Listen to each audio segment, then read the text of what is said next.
Εύη, εσείς έχετε εμπειρία και μέσα από τη δουλειά σας στη Generation Y και σε σύγκριση με τις άλλες χώρες, κυρίως της Νοτιοανατολικής Ευρώπης, που δραστηριοποιείστε. Πού πιστεύετε εσείς ότι βρίσκεται το ελληνικό επιχειρήν σε σχέση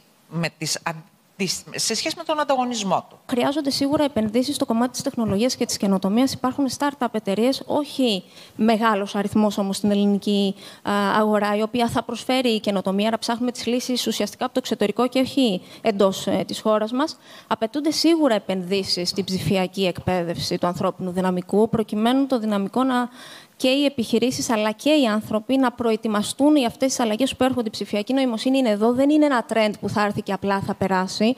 Είναι μέρος της ζωής μας και χρειάζονται και οι επιχειρήσεις και το ανθρώπινο δυναμικό να προετοιμαστεί γι' αυτό. Και σίγουρα σε ό,τι αφορά την ψηφιακή δημόσια διοίκηση, νομίζω το κράτος έχει δείξει από το 19 ότι έχουν γίνει σημαντικά βήματα. Πρωτοπορήσατε με τη χρήση του Generative AI στον ψηφιακό βοηθό, όταν αυτή τη στιγμή ένα μεγάλο ποσοστό ελληνικών επιχειρήσεων δεν έχει καν αρχίσει να πειραματίζεται με την έννοια της τεχνητής νοημοσύνης.